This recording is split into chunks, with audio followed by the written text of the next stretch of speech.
What's up, guys? It's Blue. This video is going to go over Mythic Imonar and the strategy that we use to be able to kill it and manage each platform and bridge to be able to handle all the mechanics that he throws at you. It's definitely one of the harder bosses for Antorus, and this was the first one that we really had a lot of trouble on. So one of the little things that you'll see that I do, just because I don't get the sleep canister doesn't mean I'm not moving. Whenever someone gets the sleep canister, I always try to move to the left a little bit. That's why you see me facing the side of him. You see right there, I just moved to the left when Manadog got it, and he went to my right. That way, if he doesn't make it far enough because he had a little bit of lag, or he didn't notice it, or he was jumping or something like that, I'm moved. That way I don't get slept too, just because he wasn't able to make it far enough. If all your melee does that, no one should ever get slept. Even if someone misses their canister by a little bit, you should be able to handle it fine. And then you also notice that our ranged are all stacked around the outside of the platform, and they all have their specific spots. That way, if they get a sleep canister, they don't even have to move. So for the platform or the bridge phase, you notice that I go into defensive stance. It's very important for this, be able to reduce the amount of damage you take very easily, and it's available every single time. It's not like having to pop die by the sword where it's just a one-time cooldown. But for this, you either want to do one of two things. You're either going to be in the front, and you're going to be exploding and getting stunned and everything like that, like your tanks are doing, or you're going to be back with the group. That way you're just around everyone to be able to get healed up. Whichever one you do is fine. Just make sure that if you're up in the front, you're not being crazy, popping too much stuff, or get knocked off. And if you're in the back, just move with the group. Don't try to go crazy. Not like you're going to do extra damage when you get up to the boss first anyway, because he takes reduced damage while he's doing his cast.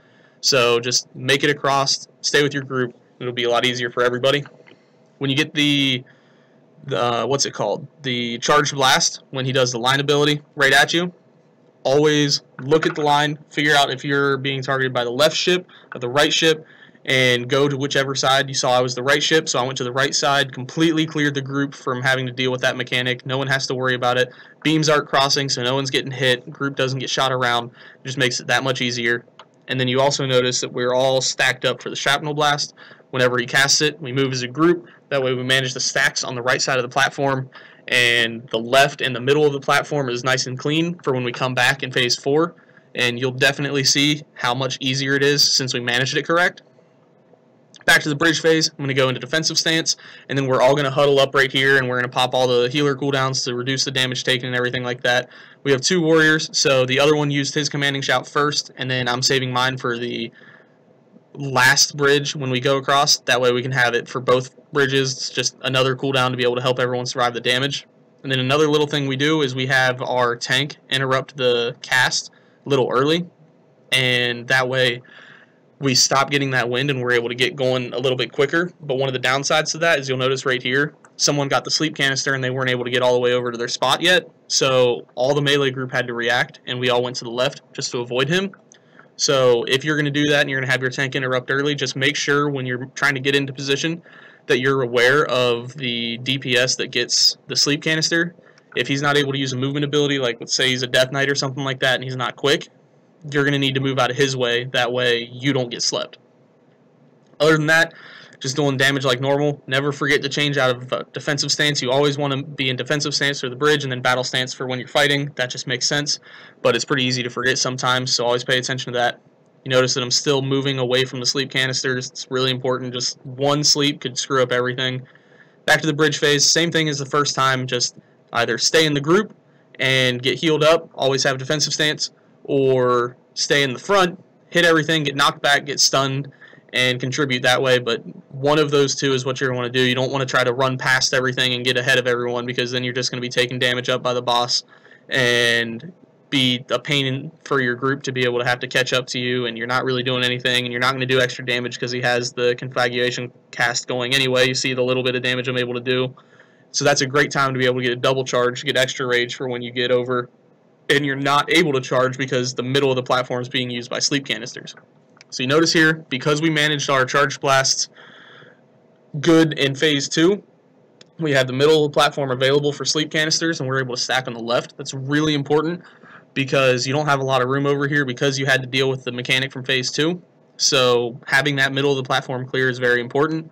And then always move. You see a couple people got slept. They weren't moving away from the sleep canisters. If you move away from them, you're never going to get slept, and it's just going to make it that much easier for you. So here you're just paying attention for sleep canisters, paying attention for the charge blast to get to the sides, whichever side you need to go to, and then the empowered charge blast that he does, or whatever that green stuff's called. And it's just, once he launches it, get to a safe spot, and then you're good. Other than that, it's just DPS him as normal, and then he's going to phase at 20%, and you're going to do the same red bridge again. Just this time you're going to have all the leftover that you didn't hit from the first 3 times going across the bridge. So that's why you want to be very proactive with getting everything you can. So you see he's going across. We're all grouped up, waiting for the blasts. That's important. Thing that sucks, it's just killing a little bit of time. Group up, pop all the cooldowns, and you'll see me use my commanding shout here once we get started. So he's going across, and now we're all about to move too. So we all launch across, use our bear cooldown. Guess I didn't use, there's my commanding shout. So we use our bear cooldown for speed. Everyone's trying to get across. You see how the wind can really screw you up with trying to get across from these. Hit a couple of those. I had my cooldown available, so why not use it? This is where I'm going to take the most damage anyway. We got the interrupt on the boss, and then everyone jumps on the boss. And this phase is really the easiest because there's not really much going on. The 4th platform that we just came from, that's the hardest one to deal with.